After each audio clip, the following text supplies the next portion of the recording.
Okay.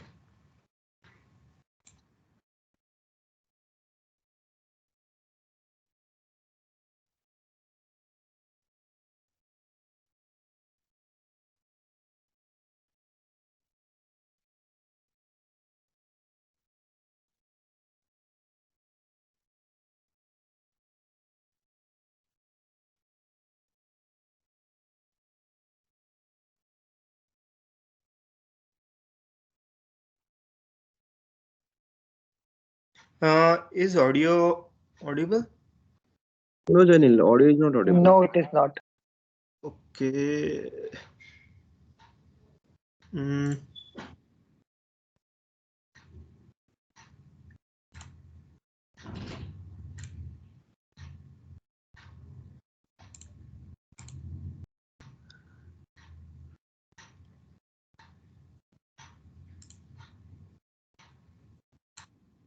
now,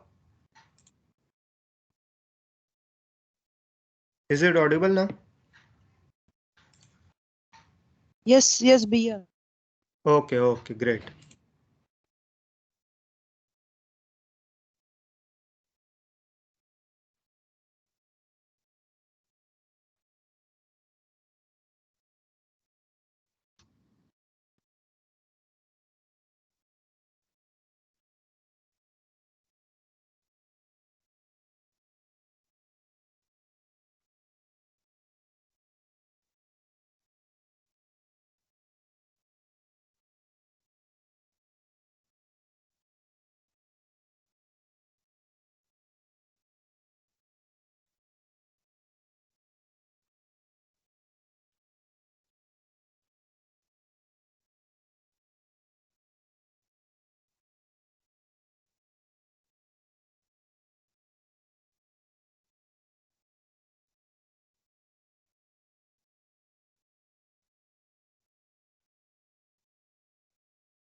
So my apologies if the audio was not audible. I think that caption would help you. So student ambassador is a great opportunity to connect with other students around the world. Right now there are 102 countries and still they are increasing. Foster their own online communities, get training, earn certificate, and tackle practical challenges, all while building key technical and soft skills to help them succeed. They can also make meaningful progress on the socially significant issues that they care about. Microsoft Learn Student Ambassador Program is a global group of on campus enthusiasts who are eager to learn and grow through communities. The ambassadors are exposed to high learning environment through the Microsoft platform and they might find themselves organizing and mentoring events for the upliftment of their and community's technical career skills. Now I would like to call Priyank Bojak sir to say some words on this event. Yeah, Over to thank you. you. I'm audible. Yeah, sir. Yes, Okay. sir. Okay. So good morning, all of you. So on behalf of BM Engineering College and CVM, I Professor Priyank Bujak welcome you all. So today we are really proud to be able to host our first event under the Microsoft Learn Student Ambassador with all of you. So first of all, thank you so much everyone for being with us.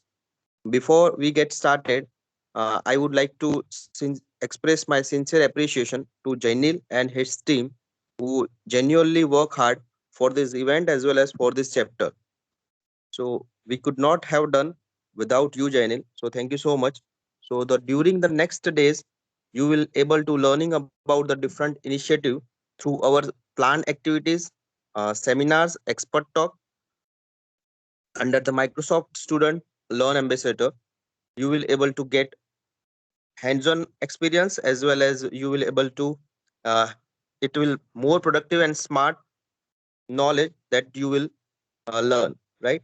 So I don't take too much time of your. and I am sure that you will learn more knowledge, and it will be fun and full of learning. Yeah, that's all from my side. Thank you everyone for being there, and thank you, Jainil. Okay, thank you, sir.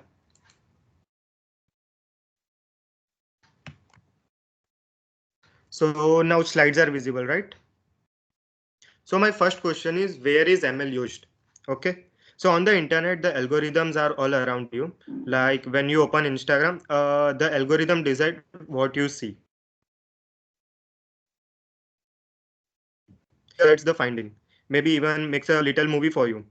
When you buy something, algorithm sets the price, and algorithm is at your bank watching transaction for fraud. The stock market is full of algorithm trading with algorithms.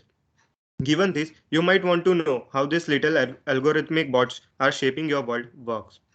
So machine learning is everywhere. You can see from the images that it's used by Amazon, Instagram, etc.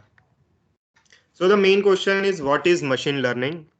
So machine learning is when we teach machines to make guesses about what things are based on looking at a lot of different examples. So I would here like to give an example about how ML really works. So let's say we have a test in our college, right? Are those like practice problems we do before the test? Well, just like everything that's gonna be on test is in our tutorial or around that. Which means that in the test, we are not seeing any problems that we don't know how to solve. As long as we have done all our practice, right? Yeah, so machine works the same way. If you show them a lot of examples and give them practice, they will learn how to guess, and then they will give them and then when we give them the test, they will be able to do that. Okay. Now there are basic three types of machine learning. First up, supervised learning, second, unsupervised learning, and third is reinforcement learning. So let's dive a bit deeper into every type of machine learning. The machine learning basically can be done in one of three very broad ways. The first one is called supervised learning. So given some data label, say for example, we have data set of cats and dogs pictures. So how can machine learn to predict the labels that generalizes to unseen data? So what we do is we put a data set of cats and dog pictures and then put it into machine learning model and let the machine learning model kind of learn itself on how to differentiate between cats and dogs.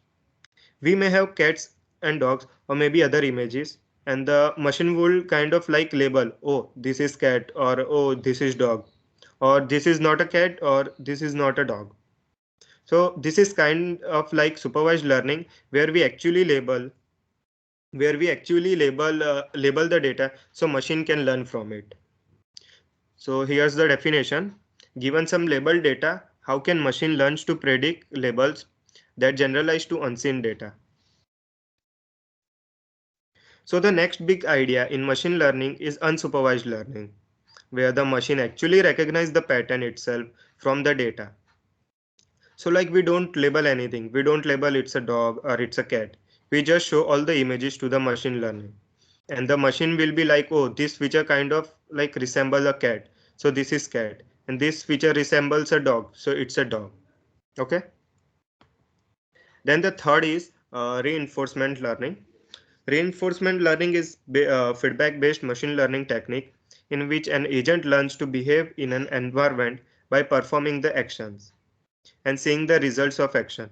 For each good action, the agent gets a positive feedback, and for each bad action, the agent gets a negative feedback or maybe penalty.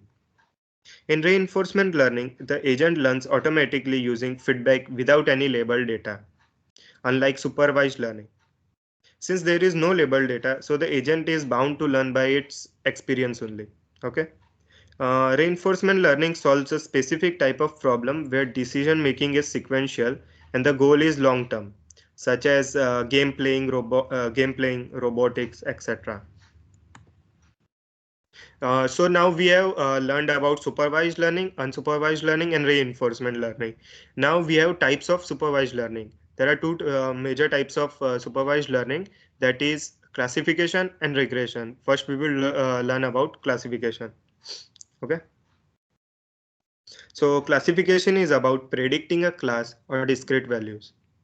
A classification model attempts to draw some conclusion from observed values. Given one or more input, classification model will try to predict the value of one or more outcomes. We will try to understand classification through an example. So you can see this image, right? We will try to understand it. Let's say we have dataset D with points as pair of xi and yi, where I is ranging from 1 to n. Okay. Now xi belongs to a real number and yi is from 0 to 1. Now as our y have two classes only, it's called two class classification. Like when we this is helpful when we differentiate between black or white. So black is given 1 and white is given 0. It is also useful to sort out like if a person is short or tall. Okay. Then another example is that MNIST data set.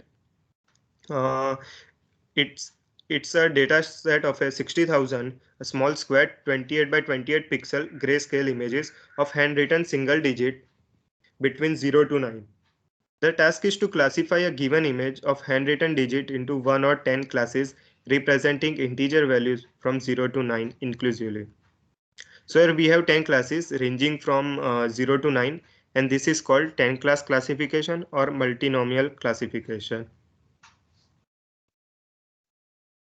And the second part is regression. So regression is about predicting a quantity of continuous value. A regression model provides a function that describes the relationship between one or more independent variables and a response dependent or target variable. So the question is, why do we use regression analysis? Okay. So as mentioned above, regression analysis estimates the relationship between two or more variables. Let's try to understand this with an example. Let's say we have a data set containing data of 10,000 students. Okay. Now imagine for each student, we have their weight, age, gender, and race. And this is our xi. And now imagine I want to predict height of this student, which could be our yi. Now the twist here is that height is a real number. It can be 183.4 centimeter or 172.5 centimeter. It's no more like classes here, like we have studied in the last part for the classification. The only difference between classification and regression is that in the value of yi. In classification, we have like limited classes. It's between 0 to 1 or maybe 0 to 9. But in the regression, value of yi can be anything 152.5 to 180, anything. Okay. I hope you are with me. Then we have types of unsupervised learning. It is mainly divided into two parts, clustering and association. So first up, clustering.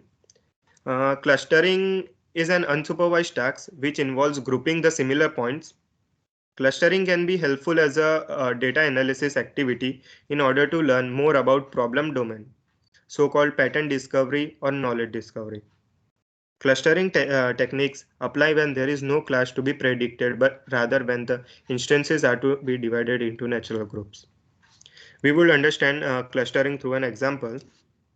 Uh, let's say that we get a project from a mobile network company. Okay. So they want us to suggest some ways on how they can increase their user base and how can they increase their revenue. Okay. So they are giving us their user data. So we are feeding it to our clustering algorithm, hence unsupervised learning algorithm. And this model is clustering the data into two clusters. So let's try to make sense with that data.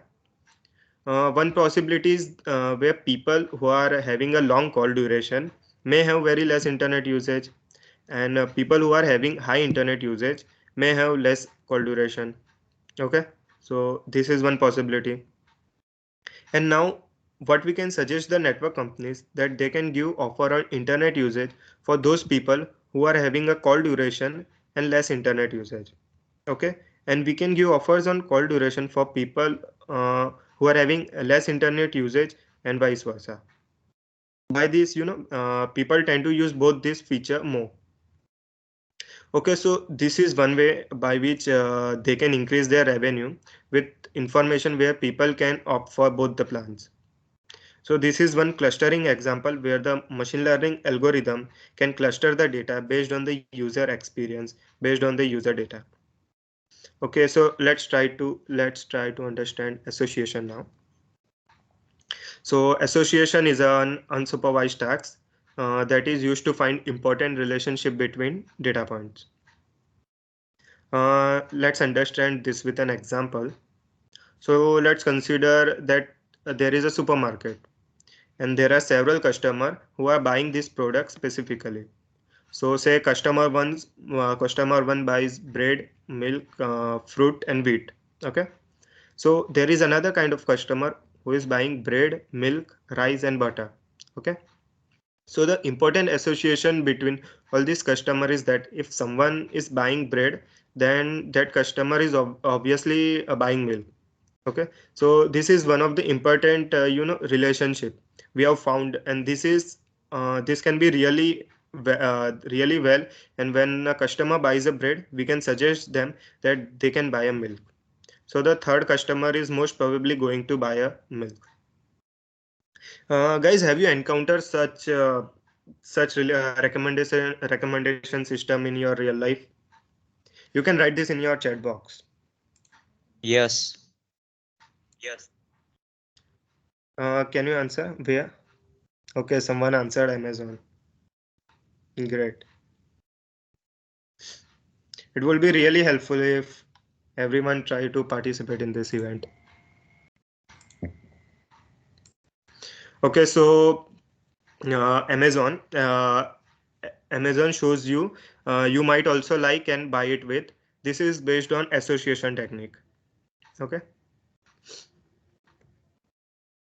so so till now we have seen types of machine learning, which is supervised and unsupervised, and reinforcement learning. Then we looked into the types of supervised learning and unsupervised learning. Uh, then next up we have is feature engineering. So firstly we will start with what is feature engineering. Okay, so feature engineering is a machine learning technique that leverages data to create new variables that aren't in training set. It can produce new features for both supervised and unsupervised learning, with the goal of simplifying and speeding up data transformation, which also enhancing model accuracy. In simple terms, is the act of converting raw observation into desired feature using statistical or machine learning approaches. You can see this graph, right? So this graph is about time spent by data scientists. What data scientists spend most of their time on. And from this chart, it is very clear that they spend majority of time in data cleaning because in real world, the data look pretty messy. And you need to clean the data so that you can feed that clean data to your machine learning model. Machine learning model will not work if the data is messy. Even if you are not using machine learning and doing simple say data analysis, still you need to clean the data. So I would say that data cleaning is very important. Let's try to understand feature engineering with an example. Let's take a simple example. Below are the prices of properties in X city. It shows the area of house and total price. Now, this data might have some errors or might be incorrect. Not all sources on the internet are correct. I think you all know how relevant this phrase is. Okay, so moving on. Can you find error in the first image? Maybe it's comparatively harder, I guess. So to begin with, we will add a new column to display the cost per square foot. Okay, you can see that in a second image. This new feature will help us to understand a lot about our data. So we have a new column which shows cost per square foot. There are three main ways you can find an error. You can use domain knowledge to contact a property advisor or real estate agent and show him per square foot rate. If your council states that the pricing per square foot cannot be less than 3,400, then you may have a problem. The data can be visualized. When you plot the data, you will notice that one price is significantly different from the rest. In the visualization method, you can readily notice the problem. The third way is to use a statistic to analyze your data and find any problem. Feature engineering consists of various processes, and one such process is exploratory data analysis, which we would like to study further in this session. Okay, so now you know classification, regression, and feature engineering. So now it's time to get our hand dirty with machine learning models. So let's first start with classification models. So we have logistic regression, k nearest neighbors, support vector machine, naive Bayes, random forest classification, and on the other side, types of regression algorithm, which are simple linear regression, multiple linear regression, support vector regression, random forest regression. Now we will understand every model one by one. So the first model we are going to understand is logistic regression. Though it has regression in its name, this is basically a classification technique. Logistic regression is a machine learning method that is used to solve classification issues. Logistic regression is machine learning method that is used to solve classification issues. It is a predictive analytic technique that is based on probability idea. The classification algorithm, logistic regression, is used to predict the likelihood of a categorical dependent variable. The dependent variable in logistic regression is a binary variable with data coded as 1 for yes, true, success, etc., or 0 for no, false, abnormal, or failure. The goal of logistic regression is to discover a link between characteristics and likelihood of specific outcome. For example, when predicting whether a student passes or fails in an exam based on the number of hours spent studying, the responsive variable have two values, pass or fail. We can label that data like uh, pass can have label 1, and for fail we can label it label 0. Can you see this big? Uh, you, it's like you give a certain data and the model will predict it's happy or sad. Mostly this is done with the text. You give certain text and it shows it that you are either sounding happy or sad. Uh, can you recall where is such model used in your daily life? One of the application uses this model. Can you write in the chat if someone knows it?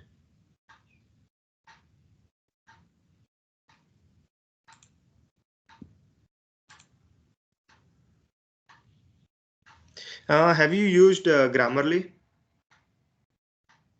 So Grammarly, you can see in the second image that Grammarly, uh, Yeah, an after you write academy? the, sorry, An academy? so I don't have idea about an academy, but I have used Grammarly. So Okay. you can tell about that an academy. Does it shows the emotion about what you are writing? Yes, sir. Yes, it shows when when an educator upload its course. Then Hmm. at last, when he finishes the course, feedback response he used to ask about the particular course, that how that course was for one. So each and every student gives a response through that emojis. Okay, yeah, yeah, perfect. Okay. So they collect data in this manner. You react in feedback form. You react with say happy or sad emotions. So they collect the data in this form, and then they are used in applications like Grammarly or things like that. So you can see in the second image that let's say I wrote some formal message to someone, then it will show that it sounds formal, then friendly or optimistic. And some other examples are to predict whether an email is spam or not. So if it's spam, it will classify it 1, and if it's not spam, it will classify it as 0. It is also used in knowing about the tumor. If it's malignant, so it will label it 1 or otherwise 0. So this is graphical representation of logistic regression. The x values are represented by the blue dots. We can now compute the slope and y coordinate using the input data to ensure that our projected line covers most of the location. We can now forecast any value of y given its value using the line. Mm, so uh, this red line will be basically at a angle such that it would have a points on the either side, equal points on the either side. Okay. So one thing to keep in mind about linear regression, logistic regression is that it only works with the continuous data. If we want to include logistic regression in our classification model, we have to adjust our algorithm a little bit more. Then next up we have is k nearest neighbor. The k nearest neighbor algorithm is a simple, easy to implement supervised machine learning algorithm that can be used to solve both classification and regression problems. Pause, let's unpack it. So the KNN algorithm assumes that similar things exist in close proximity. In other words, similar things are near to each other. So how does KNN work?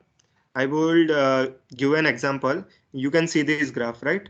On the right hand side. I will try to explain it through that graph. Basically, KNN is a pretty simple. You have say data about colored balls, red balls and blue balls, and a ball that you don't know if it's red or blue, but you have all the data about that color, of course, except that color level. So how are you going to know that ball's color? Imagine you have a machine that only have the ball's characteristics but doesn't know the final label. How will you know the ball's color?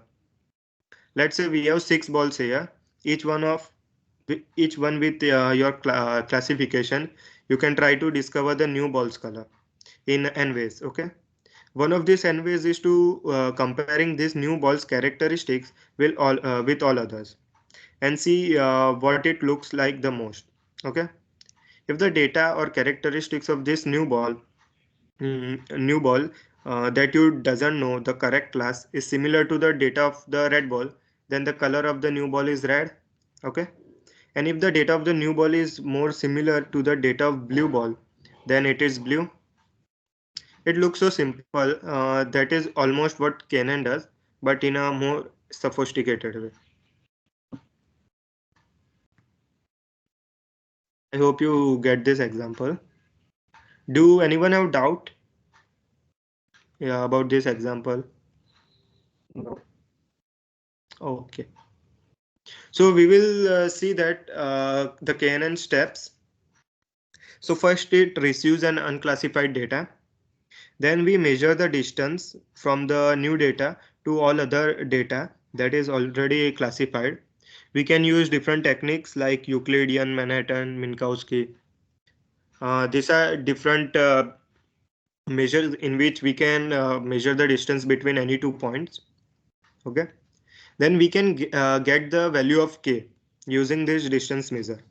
Like if I say in this example, the value of k will be 2 because that yellow point have two nearest neighbor in its neighborhood. Okay, and if I say in this example the value of k will be 3 because it have three near neighbor in its vicinity, and the value of this red ball red ball, which is our query point, would be blue because majority of its point in the neighborhood are blue. Okay, and here the ball will be red. Then check the list of the classes that had the shortest distance and count the amount of each class that appears. Fifth, take correct class that have appeared the most times. And six, classify the new data with the class that you took in the step 5. Then the next model is our decision tree. So decision tree can be used for classification as well as regression problems. If I say in a very layman terms now, so it is basic if else statement. So see this example. Am I hungry? If the answer is no, I can go to sleep. And if I am hungry and answer is yes, I will check my wallet. If it's have 500 say 500 rupees, I can go to restaurant. And if I don't have 500 rupees, I can eat vada pav or say Lays. Okay. Then next up we have is random forest. Random forest, like its name implies, consists of a large numbers of individual decision tree that operate as an ensemble. Each individual tree in the random forest spits out a class prediction, and the class with the most votes become our model's prediction. Like you can see in this example, uh, there are total 6 1s and 3 0. So the prediction will be that the our label will be 1. Okay. So enough of theory for today. Let's dive into some coding part. So before starting the coding part, can you all reply in the chat box which is your favorite ID or text editor?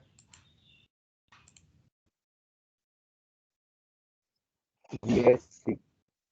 You can write it in the chat box. It will be helpful for me. VS Code, okay. Yeah, VS Code, okay. Okay, so moving forward. So according to the Stack Overflow poll of 2021, Visual Studio Code is the IDE of the choice for majority of 82,000 developers who took part in the survey. And about Visual Studio Code, it's lightning fast source code editor, supports hundred of languages, syntax highlighting, bracket matching, auto indentation, intuitive keyboard shortcuts, supports for IntelliSense code completion, interactive debugger, and it's free and open source. So we will start with exploratory data analysis, the critical process of performing initial investigation on the data so as to discover pattern, to spot anomalies, to test hypothesis, and to check assumption with the help of summary statistics and graphical representation.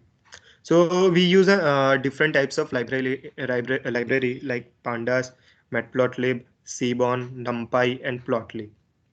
Now I would like to request my friend Yasha who will take on from here.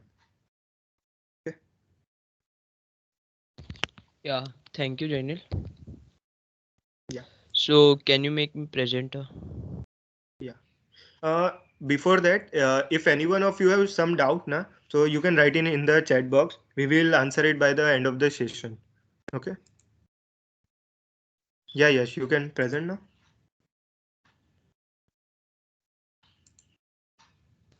No. Okay. Wait a minute.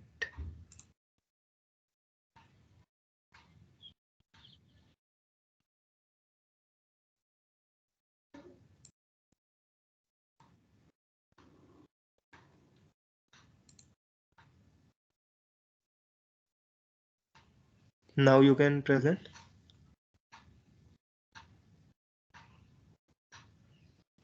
Yes, yes.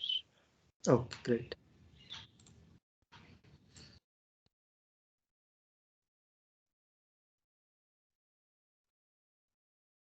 Is it visible? No, not yet.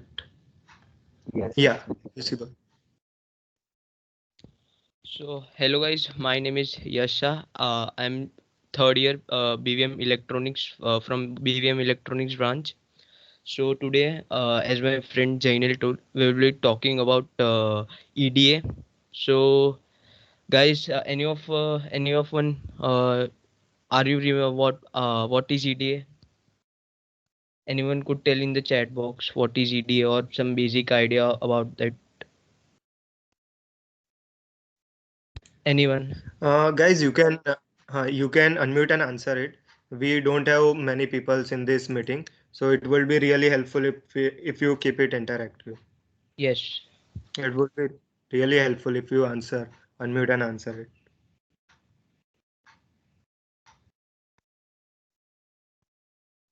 Okay, no problem. We will continue. So basically, EDA is a task of analyzing a data using simple tools, from statistical to simple plotting tools, or from linear algebra and other techniques for understanding a data set before we go into the modeling. So basically, EDA is the base, is the most important thing while we make our machine learning models, because in every because whenever we do a machine learning model, we have to do exploratory data analysis, so we can get insights of the data. So basically, ED is done on a data set. So the data set contains the data point and the features of the variables, and it may varies from data set to data set how many features and the data points it may contain. And in you consider in machine learning model, we have to predict a label, output variable, or class label. So in each cases there is different. And today we will be doing a classification model. And our features, so we will be working upon iris flower dataset. So let me show you the dataset.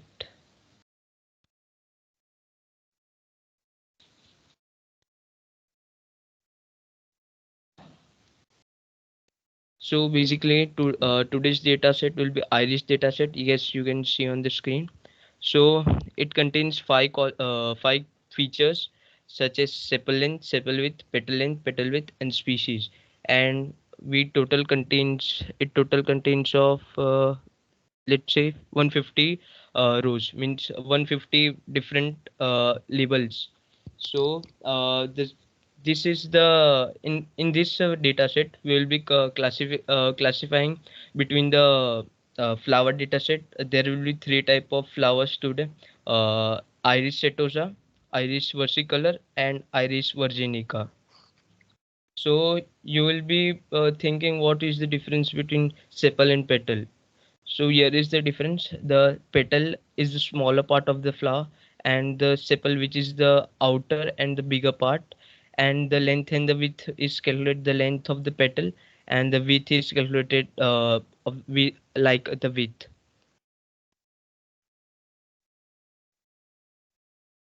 So let's continue. So it is a very simple data set to learn the basics. It will be the hello world program like in a EDA. So we have total three flowers of iris species, and our main objective is to classify a new flower as belonging to one of the three classes given the four features. So we will classify that three classes: iris setosa, virginica, and versicolor.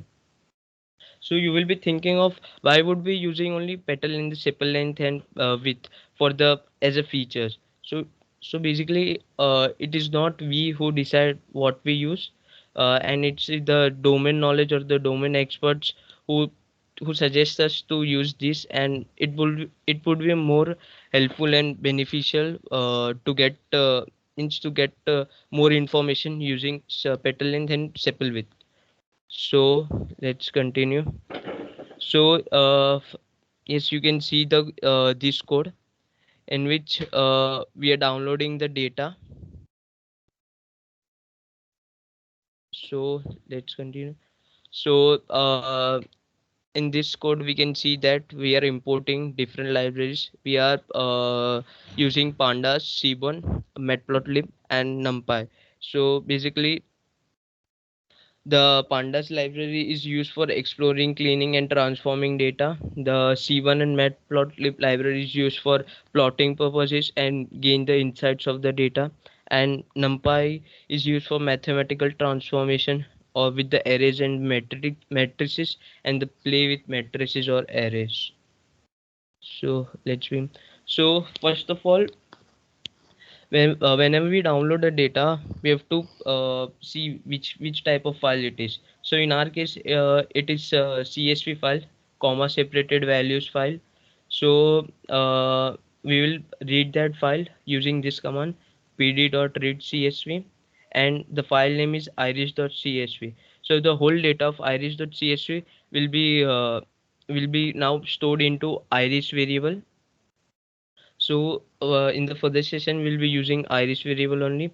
So checking, so first we have to check how many data points and the features we have. So for getting that information, we'll print iris.shape and print the value of it.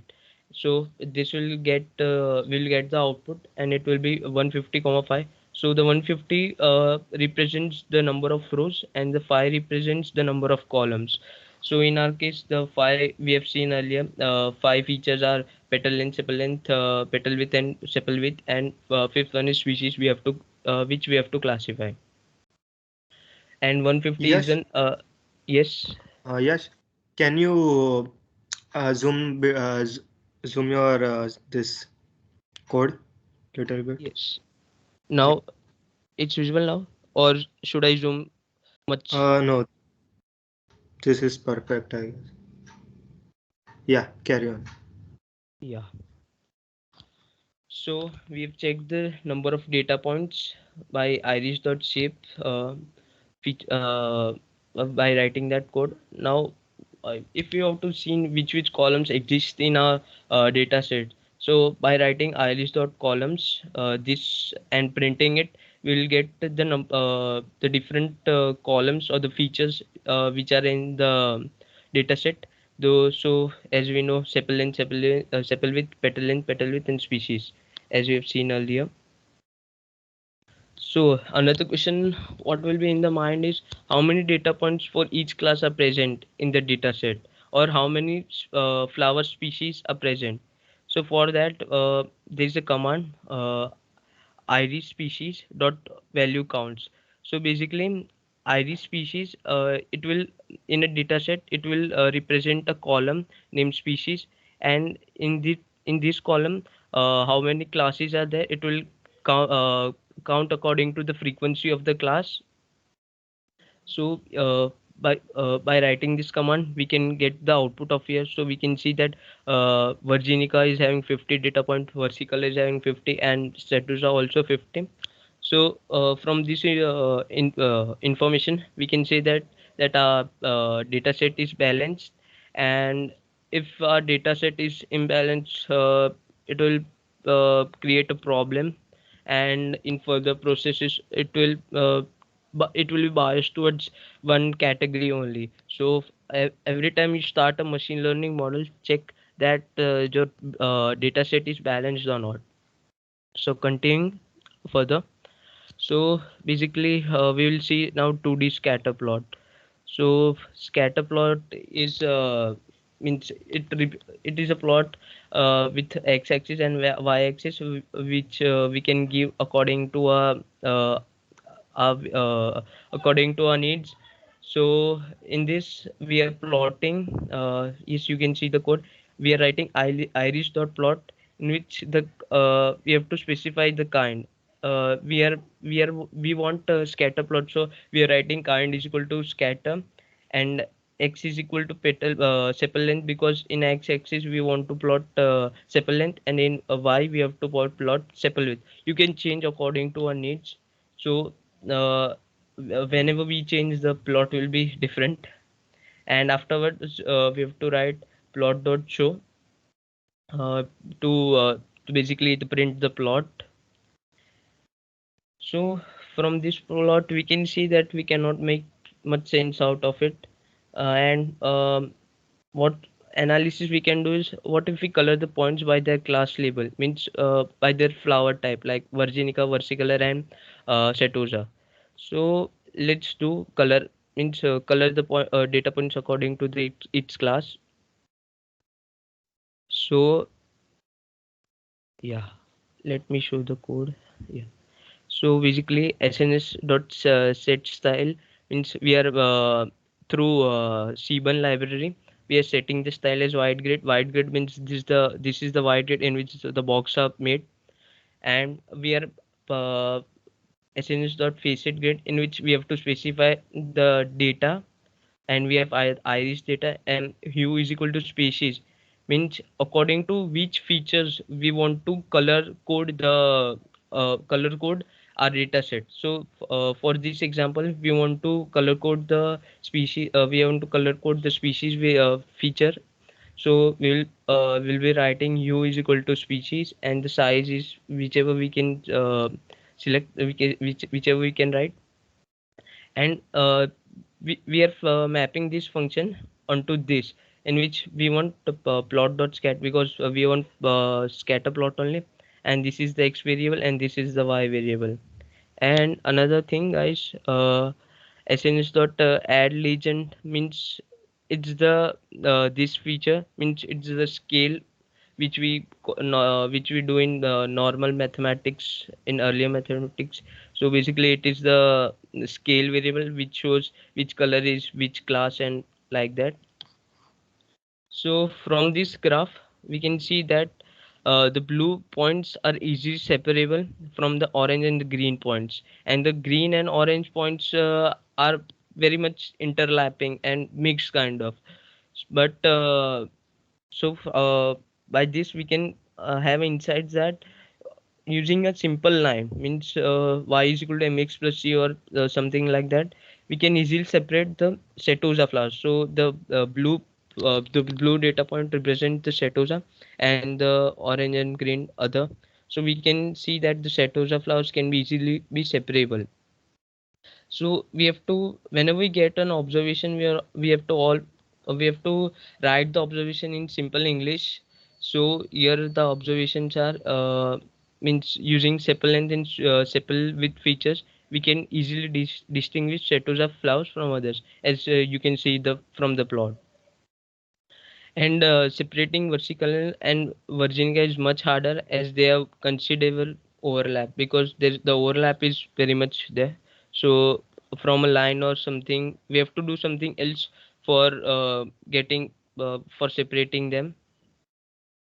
So we are moving ahead. 3D scatter plot. So let me show you 3D scatter plot.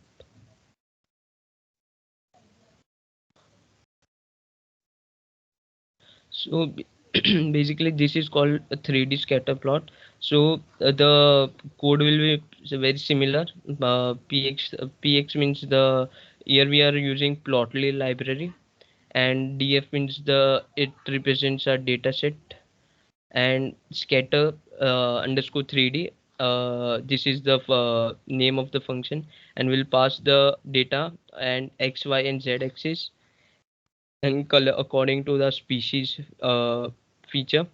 And we have to simply show the write the show feature to represent the figure. So basically this is the 3D plot, and we can see that in this also we can easily separate blue points in setosa data points from red and green. So we can hover this mouse in gain insights, but it is very difficult to imagine 3D scatter plots. So my suggestion is that if we are comfort means if we are getting results from 2D scatter plots or something 2D only, then we'll strictly use that only. Yeah, we can use 3D, but it's somewhat difficult. So my suggestion is try to use as much as possible as 2D plots only. So moving ahead, pair plot. So the pair plot means how many features are there in the in a data set. It will be the it will plotting with all features, such as in our case there's sepal and sepal width, so it will be plotting against each, means let's see sepal length, and it is plotting against petal width, so it will be a scatter plot of this. Then its sepal length is plotting against petal length, and same above. So and this the diagonal elements, the diagonal figures are, it represents the PDF, the probability density function. Yeah, we will see the what is PDF and histograms in the up in this session only. It will come down, so don't worry about it. So what is pair plot? One second. So yeah, let's see the code of the pair plot. So basically style, set style wild grid. Then this is the command to print the pair plot, sns.pair plot. Iris means it's the data set we are using, and hue is the feature variable which we want to color code, and plot dot show means it will be show our plot. So in this also we can make observations that blue points can be easily be separable, and in this feature sorry, in this figure also we can easily separate, we cannot easily, but we can separate blue orange and green points by making a line. So but some misclassification is there, but yeah, it's considerable. So our observation in this is these are petal length, petal width are the most useful features to identify various class flower types. And as we can see, the setosa can be easily identified, and virginica and versicolor have some overlap. But I have shown you that it's almost linearly separable, and by this we can easily means write the if else conditions, such as that let's consider this figure, petal length and petal width figure, in which we can easily write an if else condition, such as if petal length less than 2 and petal width less than 1, then it will be a Setosa flower. Then we other if condition will be that the if petal length greater than 2 and less than something around 5.2 5.3, then it will be virginica, and petal length greater than 5.5, then it will be the versicolor. So by simple if and else condition and making some lines, we could classify, we could easily classify the different species and different flowers, and build a simple model to classify the flower types. So next comes here is the histogram, PDF and CDF. So one question, everyone would be knowing that what is histogram. So anyone would could tell us, please. You can write in the chat box also.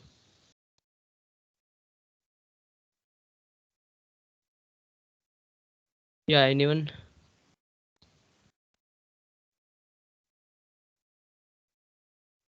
Okay, okay, no problem. So basically histogram, it is a type of bar plot where x-axis represents the bean ranges while y-axis gives us the information about the frequency. So basically it's the frequency plot only we can see that. So in this we can see, we can plot the one in this plot we have plot the 1D scatter plot against petal length, petal the against the petal length feature. So we can see this in the figure that and we have plot against all the y-axis y-axis is 0 likes only, means all the data points in y-axis are 0 only, so it is plotting against 0 only in every data point. So we can see here that one observation we can make is that yeah, we can Setosa we can separate them, but if we want to count the how many points exist in this range or this range, that we cannot, it is very hard to make sense of the points, and we cannot also see how many points are there. And in this, the green points are overlapping through orange points, so it's very difficult. So there is a solution. So here is the distribution plot, which is the histogram and the PDFs. So basically SNS dot facet grid, which we have earlier seen.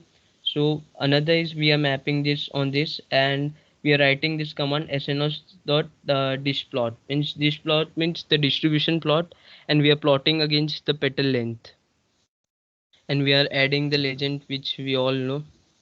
So basically this is the plot which we want. So basically in this plot the difference is that in a given interval there are bins created, means in 1 to 2 x-axis interval there are something around 10 bins. So basically this is type of a bar plot only, histogram. So from 1 to first interval, that this much points exist in, means the y represents the frequency of the data points exist. So from this also we can see that the setosa can be easily be separable, and versicolor and virginica are not separable. So same distribution plot we are plotting against the petal width. So let's see that. Yeah, so that's the similar kind of plot in which we can also see that setosa can be easily separable, but versicolor and virginica is not separable. So it's the same, so we cannot get much insights of that. Now we are plotting against the same distribution plot for sepal length. As we can see that all are overlapping.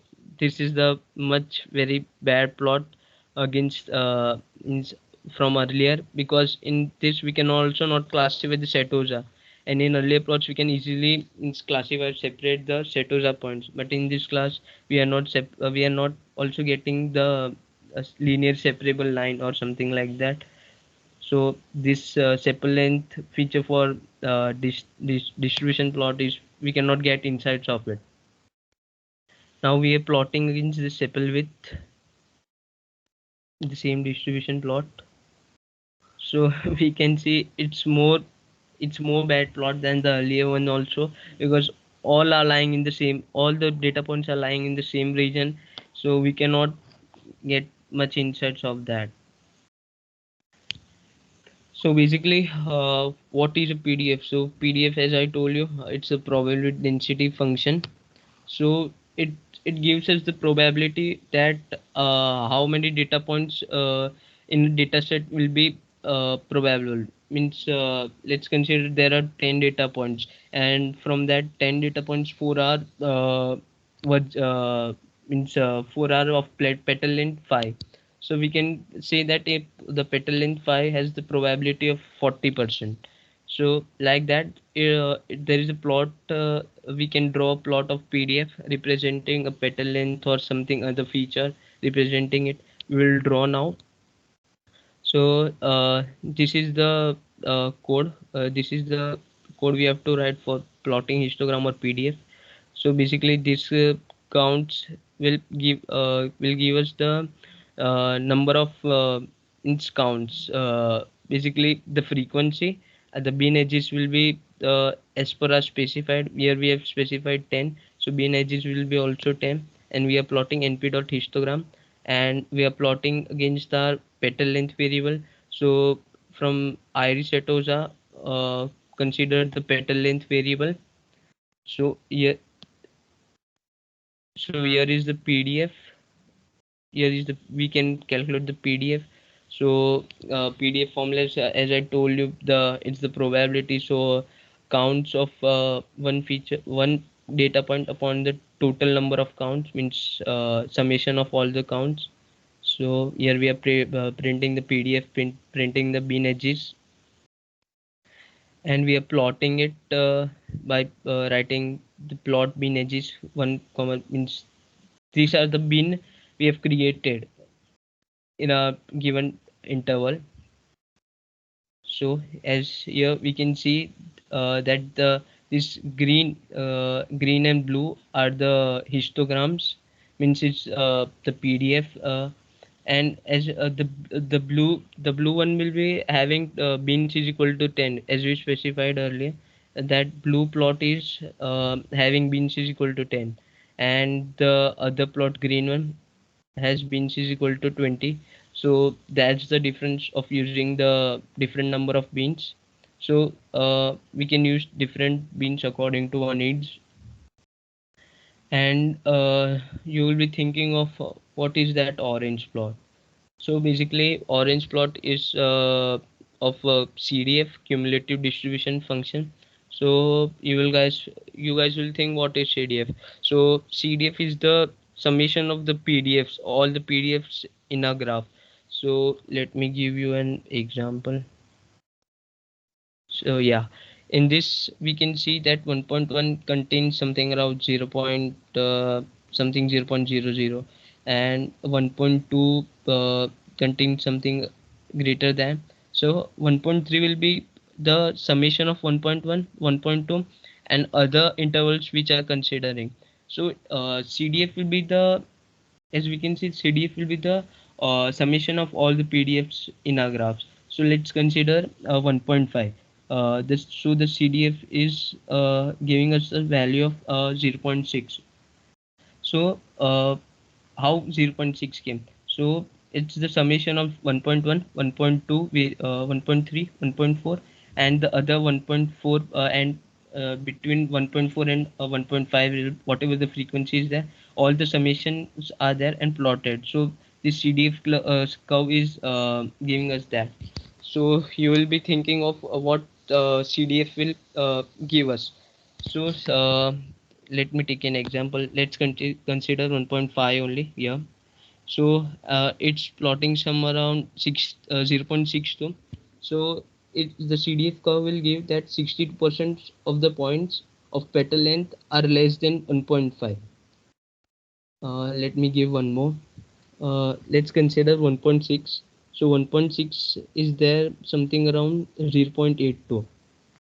So it will give us the information that the 82% the points are less than a length of petal length of 1.6, and the other 18% points are greater than the length of 1.6. So basically this is the information that a CDF will give. And the code is similar to PDF only. The statement you have to write is that np dot cum sum means cumulative sum of the PDF, as I told you that it is the cumulative sum of the PDFs only. So by that code we can draw cumulative frequency curve also. So basically we are showing different cumulative in the PDFs of petal length, and of different classes such as Setosa and Virginica, so that we can gain insights of that and draw some observations. So yeah, from here, so this is the PDF and this is the CDF. So we can see that the Setosa can be easily be separable. So one observation new is here that this versicolor, in this, if we consider a on x-axis petal length or something feature less than 5 means this, and greater than 3. So we can see that and we uh, mark the y-axis point, it's come something around 0.9 or 95. So from this we can say that the 95% points of Virginica class are being classified correctly, and 5% of the points, because it's 5%, because it's 5% remaining and going above 5.5. So the 5% points are misclassified here. So 95% it will be classified correctly, and 5% it will be classified differently, otherly. And in this versicolor, we can see that uh, At this point, it somehow comes variable, somehow comes about 0.1. So if we can write if else statement, if it is greater than 5, then we will be classifying that versicolor flower. 90% of the points will correctly classified, and the 10% points which are going less than 5, it will be incorrectly classified. So we have gained good info by using CDF and PDF plots. So if you have to check different variables for that, different plots to gain insight. So basically, other topic is mean variance and standard deviation. So as you all know, that mean variance and standard, all we have to know, all everyone have known about it. Let's then also talk about it. So basically, np dot mean is the command to get the mean of it Aristoteles flower. And here one thing we are doing new is that we are adding a point 50 a 50 data point in petal length to check how outliers work, because in our case the petal length, every data point is less than 10 only. So we are checking by giving an outlier, the mean would be, means it will be differing or it will be remaining same also. So we have to we have print same as like standard deviation, for standard deviation np dot stand, and whichever feature we have to give. So here comes the mean. So mean comes to 1.46, which is the earlier mean, which is the actual one. But the other mean, after adding the 50 data point, comes around to 2.4. So there is a much difference in it. So we can say that the mean is not handling outlier points very perfect, means it is, there is a great difference. So we cannot use mean for outlier when we have an outlier or something like that. So now coming next, median, percentile, quantile, IQR, and MAD, median absolute deviation. So median, as you all know, it's the middlemost element when it is in the ascending order. So same above as the mean, we are checking that median handles the outlier or not. So let's check the observations. So the first, the median's actual median was 1.5, and after adding median, we can see that the median remains the same only, and it does not changes, and it is 1.5 only. So we can say that the uh, after adding outlier also, the median is not getting affected. So others are quantiles, and so basically quantiles are the 25th percentile, 58th percentile, and 75th percentile values. So by giving this command np dot percentile, we can get 25th, 50th, and 75th percentile. And we, as we can see, 0 is the 0th percentile, 1.4 is the 25th percentile, 1.5 is the 50th percentile, and 70th percentile is 1.5. So like that, we can calculate the percentiles. And if we want to calculate different, means we can write the command np dot percentile on which feature we have to use, and whatever number we have to, means if you want to calculate the 98, then we are writing 98, or if you want 70 or 72, we can write that also, and it will produce the results according to it. And now coming up to median absolute deviation. So median absolute deviation, let's talk about what is it. So it is means in a data set, sorry, in a data point, a fixed number of data points are given. So we will first calculate the median of it. Now we will calculate the difference, and so we'll calculate the deviation from each median. And after that, calculating the median, we will arrange in an ascending order, and whichever the middle element, whichever the median is, that that will be a median absolute deviation. So this code is very simple. Just add robust.mad, because the robust is a new library we are using. So robust.mad, and on whichever feature we want to use. So here are the mean absolute deviation values. So moving ahead, box plots. So basically box plots are the same as the uh, quantile range. So let me explain this plot only. So in this plot, this middle line, in every plot, this middle line represents as the 50th percentile, and the down line represents the 25th percentile, and the above represents the 75th percentile. And the width is same in every case. So the width doesn't matter, the only the length matters. And these are called the whiskers, the length of this.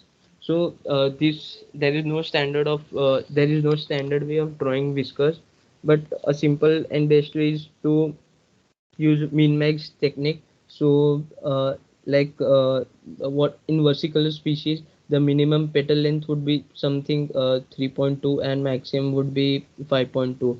So it is using min max means all the data points of versicolor species would be in this range only. And same like this is also using min max technique.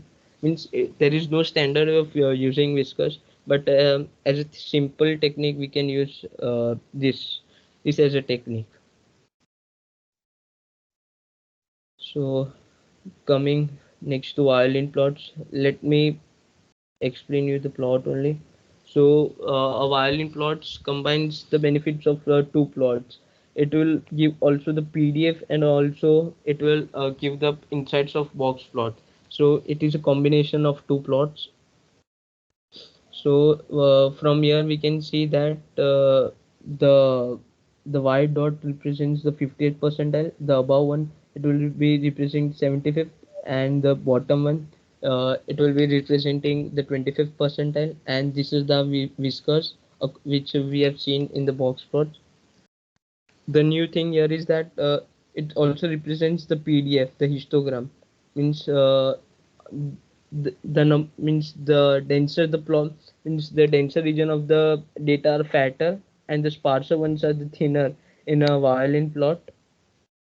In Setosa, the curve is means very peak here. So it means it observes us that there are more points containing means 1. There are more number of data points containing a petal length of 1.4, and there are less number of points containing a petal length of 2 in Setosa species, and similar to like that in Versicolor and Virginica.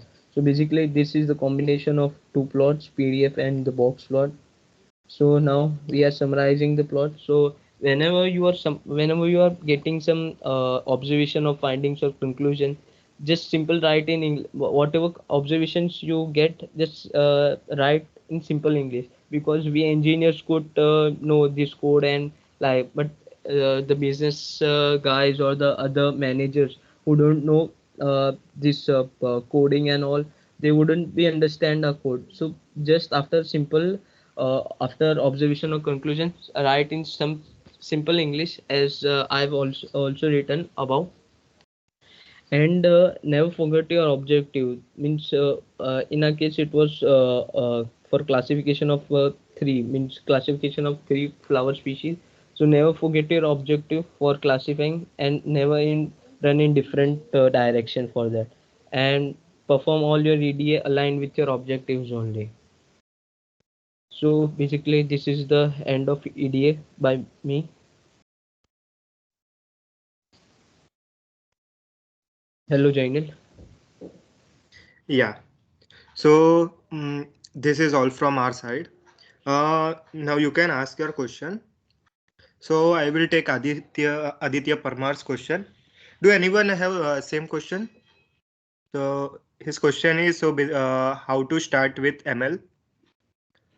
You can unmute and answer. Do anyone have same doubt? Okay, so hi Aditya. Can you unmute? Yeah.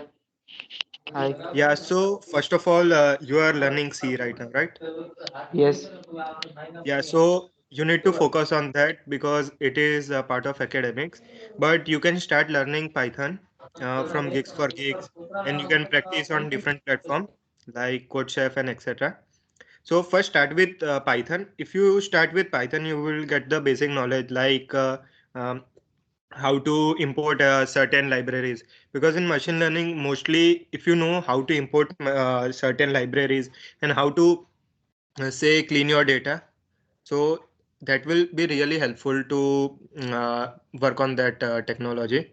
So first of all I will suggest you that you start with the basic Python and like learn it till some intermediate level, and then start learning different libraries like say pandas, then seaborn. Then you will start to get that what's it like a mindset of how to uh, how to use that data, because the data is in a excel format. So now you need to make the sense out of it. So once you know which library you can use to implement in that what's say excel file, you can do that. Okay, do you have Okay. any Thank more you. doubt or something? No. And after that like you start to know some libraries, you can go towards you can probably search on YouTube and other platform and start to learn with different models. Like I have taught some of the models today, like linear logistic regression, how it works, the mathematical aspect of it. If you start to know that like theoretically, then you will get the sense of how to use the data in that particular model. Okay. Yeah. Okay. Thank you. And also you can start the Andrew NG course if familiar with the Python. After familiar with Python, it will be very helpful. Thank you.